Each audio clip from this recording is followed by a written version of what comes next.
front and your back. Don't care about nobody. Don't care. My next guest is Robert Sigman, who used to be president of Republic Pictures and is now the head of the Lone Pine Film Festival and Museum.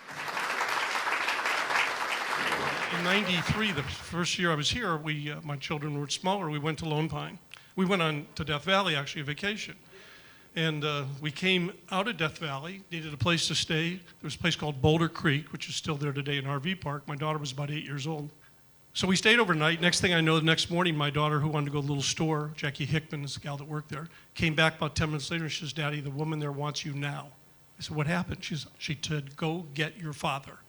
So I went over there and asked what was happening. She said, "Look, do you know anything about Lone Pine?" I said, "I have no clue." She said, "Look around my room here." And there were pictures of Republic movies, and Dave Holland showed up.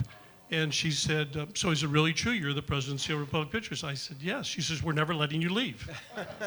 and he hasn't. He's still there. Now, tell us about Dave Holland. Dave Holland was an incredible guy. Dave showed up that day, and a great historian, an ex-advertising guy.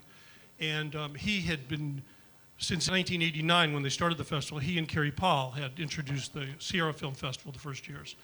And just so knowledgeable, wrote one of the definitive histories of the Lone Ranger. And so, you know, those early days, Dave would say, "I've got to take you out on a tour."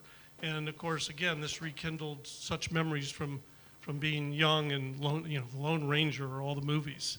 And he was a gracious guy, and unfortunately we lost him a few years ago. And what Dave had done for the tours out there, and the tours are wonderful at the Lone Pine Film Festival, there were tour buses where Dave had recorded what you were actually seeing as you were driving around, and you would think Dave was on the bus with you. His voice was just charming and welcoming and informative. So it was timed so that as the bus was driving through these great monument rocks and film locations, Dave is talking about it and telling you exactly what was shot there and why it was important and why you should like it. And even after he passed away, the buses continued for a year or two to use his voiceover. And it just was like he was there with you. Yeah, well, the whole community, it's interesting. Again, growing up in Ohio, New York for 12 or 15 years, Los Angeles for so many years, coming to live in Lone Pine again, the sense of community and what happens is like living back in that Western culture. And his blood pressure has dropped Yes. since he moved back there. It's normal, first time in 25 years. Really? That's true. Gary Brown, sitting here, has been a good friend of the museum, friend of mine, was kind enough to introduce me to a gentleman named Bob White.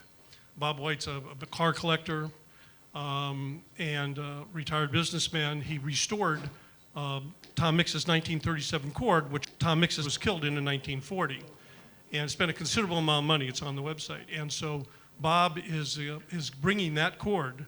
It's been about $1 million restored. We'll continue our efforts to support the early years in silent film.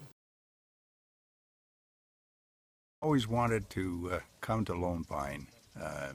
My wife passed a year and a half ago, and I put it on my bucket list to come here and to visit this ranch. I've enjoyed watching Hopalong Cassidy so many times, and the best one was shot at this ranch.